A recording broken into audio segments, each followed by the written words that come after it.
Hey, it's me, Don. Welcome back. I decided to keep my videos to like 15 minutes because even my attention span struggles beyond that.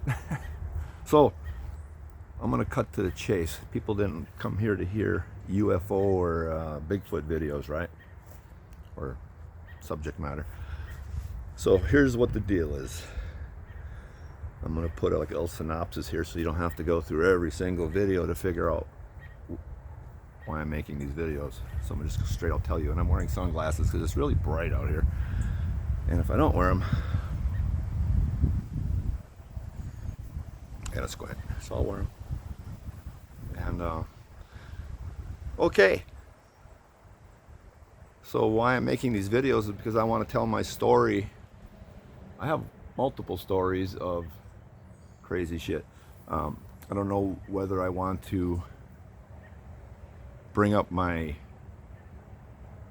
history first or tell you what happened to me with the legal system,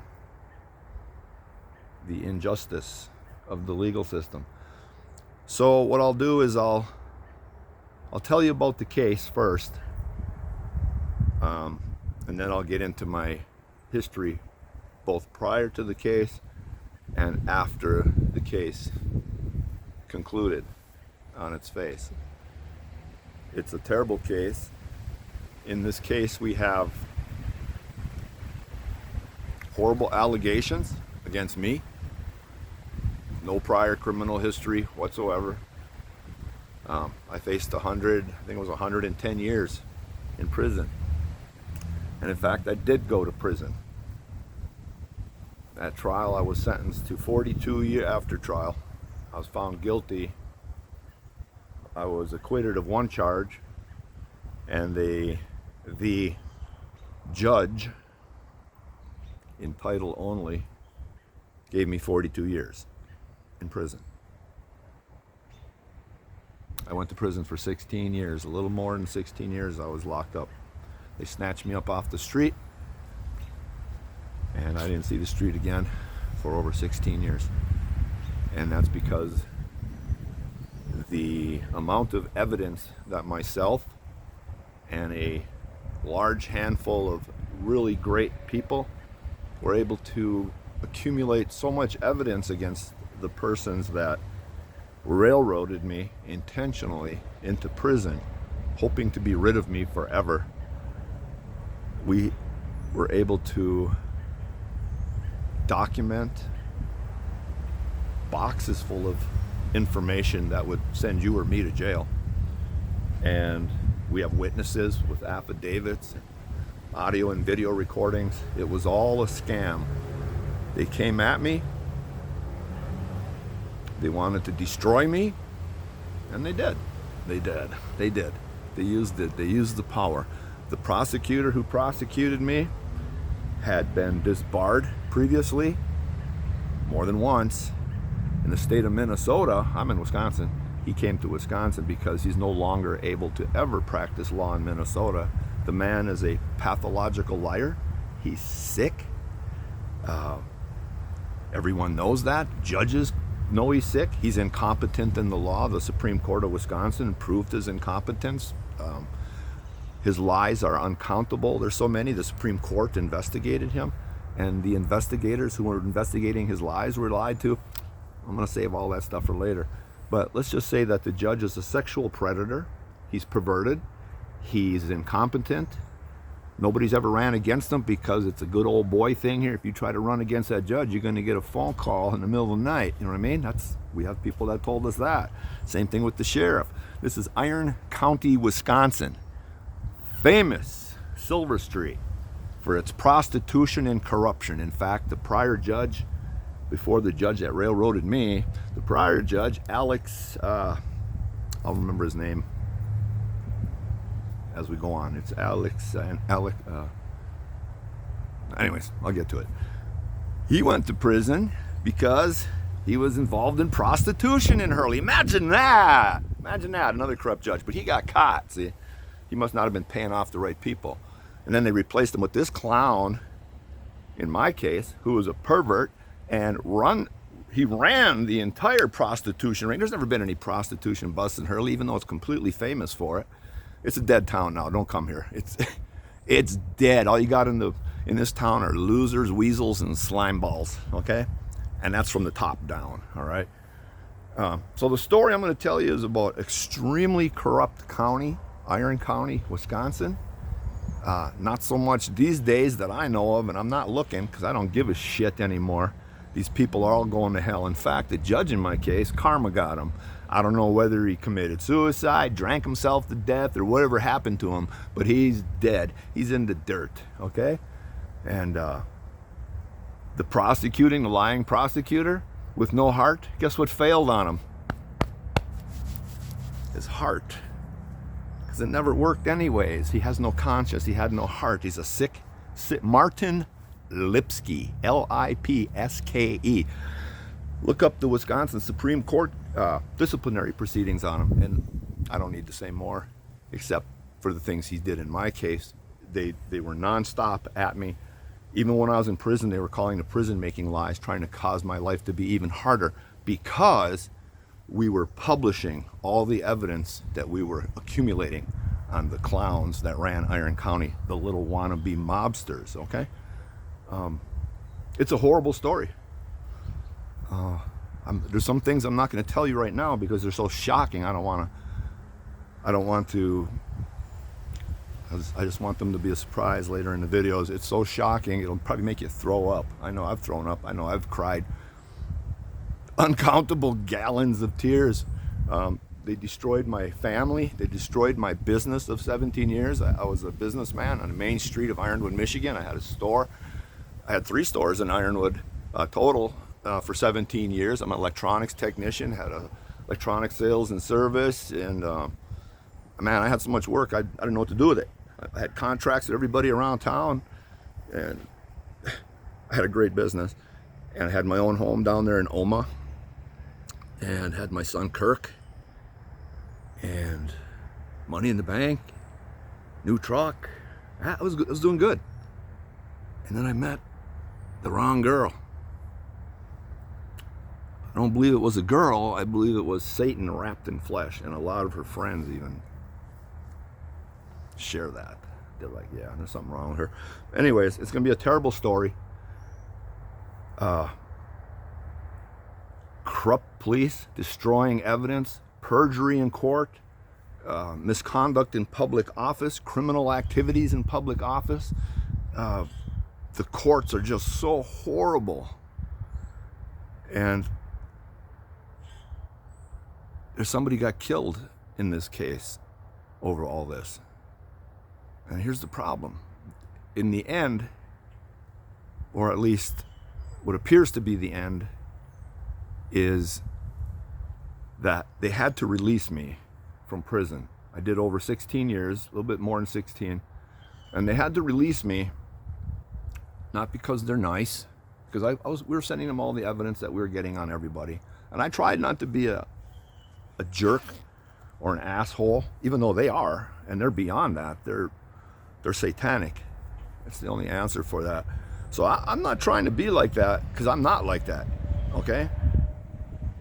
I assume people are reasonable, and apparently they're educated, otherwise they wouldn't have attorney licenses or wearing a badge. But you know, wearing a badge, you could put that on a fucking monkey. These cops are so bad. They're all corrupt, and if you don't like that, it's because you never fucking dealt with one. I say there are no good cops. Why not? Because the good cops would be turning in the bad cops, but they don't. They turn the blind eye to the lies and the corruption from the other cops and the planting of evidence. So if you're turning a blind eye and not reporting it, you're enabling the bad cop, and they know you're enabling it. They know you're not going to say shit, so you're a bad cop just like they are. It's called party to a crime. Lots of people in prison who didn't commit the crime, but they were there. They didn't stop it or remove themselves. What makes a cop any different? So you got lying cops. You got cops sleeping with my girlfriend. You got a judge sleeping with my girlfriend. You got a prosecutor probably sleeping with my girlfriend. My girlfriend brought charges against me. They were manufactured by the police because what she came with just wasn't enough for them. They needed to really make a big big deal out of it. Let's destroy Miller. Let's just destroy Don Miller. Because he's been a thorn in our side, always calling us out on corruption. And, he's a pretty smart guy. He's a little smarter than us, so we don't like that.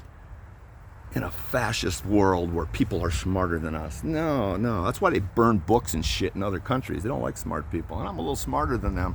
I'm not bragging about anything. I'm just saying how stupid they are. I'm a TV repairman and pretty much beat them at every turn once I realized who they were. And I did that with the help of many people, all from here all the way to Scotland. Okay, I've had the Chinese government download my case. It's a well-known case, and it's going to become more well-known. There's people working on making sure that this case doesn't go away, ever. I don't care what happens. You can shoot me and blow my head off in a ditch, because I have had credible death threat against me in the last. I'm not gonna place a time frame on it. Within the last few recent years, okay. And they told me, shut up, don't talk about nothing no more. No, I'm talking now, so I'm going to talk about it now. Now I'm going to record it, and I'm going to advertise. I'm going to put it on an airplane and run banners over the town. Don't tell me to shut up. Criminal bastard, corrupt bastards that they are. But this is about like old mafia people, old pieces of shit that think they were mobsters, or they run a small town. Our town is at, what's it got, like 1,300 people in it? Okay, there's parking lots out there, and the city's bigger than that. And these people think they just run the whole show. They don't care about the law. In fact, the judge is absolutely incompetent in the law. I could show you some of his legal work. He can't even spell basic legal terms. But nobody runs against him. He was appointed when they got rid of that Alex Raineri. Alex Raineri. Raineri, I believe, if you want to look him up. He was the judge before this crooked judge, okay? And he was all up in prostitution. And so was the judge in my case. I've seen, I'll attest, I'll put it under oath. It doesn't matter, he's dead, he's worm food now. Karma's real. So is the DA with his bad heart. Jeez, imagine that, huh? These people are something else. They killed my son. Let me put it out there. They killed my son, Kirk. Yeah, they did. Then they hovered over his body for hours. What were they doing with his body for hours? Some kind of satanic shit? And every time I try to get some records on it, oh, we can't give them to you, because I already caught a lie. I caught them. Did they murder my son? Did they? Or was it suicide? Why would you lie in an autopsy? Not an autopsy, but a incident report. But they railroaded me into prison. Destroyed my business, took all my money, took my house, my son's mother, the evil wench that she is, while I'm in jail. I wasn't with her. She's my son's mother, though, so I give her that. I used to give her that respect. She came to me while I was in the jail, and she said, Don, you're facing 100 years or more in prison. What are you gonna do at your house? And you owe taxes and stuff. And oh my God, you better sign that house over to me so that your son has a place to live. I'm like, I don't trust her at all, nothing, but yeah, I'm in a bad pickle here and thinking about my son. I said, yeah, I told her, you better promise me that, that's where Kirk's gonna be living, and that when I get out, if I get out, or whenever I get out, if I'm out tomorrow or 42 years or 100 years, whatever it is, I want my house back. Oh yeah, absolutely, of course, yeah, I'm just doing this for Kirk. You're doing it for Kirk? Okay, me too. So I signed my house over, never saw her again. Stole my house. They're out there living on it now, meth heads. Her and her boyfriends. Kicked my son out, by the way. He lived there for a while, just long enough to pay all the bills, fix all the damage, all the back taxes, fill the propane tank, fix the wells, pay everything off. And then she came in at 2 o'clock in the morning with her drunk boyfriend and said, get out. But you ain't gonna believe this case. This is horrible. And the people involved, a couple are in the grave, a couple are still running free. And I didn't get a penny out of this deal. I got out 26 years early, and I'm sick to my stomach. I think of it every day. I can't hardly function. I can't even get out of the house. My fucking head is so fucked up from what happened. You can't stop. Oh, time heals all wounds. No, I promise you, that is a classic lie. It does not. So I'm going to tell you a story. It's going to piss you off. And there's so many details, I'm gonna have to shave a lot off. So I'll just hit the bigger points. So stay tuned for my next videos. I'm gonna give you the whole rundown on what went on in Iron County, Wisconsin against Don Miller and my son, Kirk Selves. And thank the Lord for all the wonderful people that, I didn't even know them. I didn't even know these people. They just came out of the woodwork and just started helping me. They were so horrified by this freaking injustice of a case, just like you're going to be horrified when I tell you what happened. And then I'm going to tell you how I grew up. Then you go all in the end, you're going to say, how's Don Miller even walking around anymore? Yeah, that's what I wonder. But I love you all, and I'll talk to you later. Well, I'm a little wound up now. Angry. Okay, I love you all. Bye. See you next time. Gotta leave on a smile.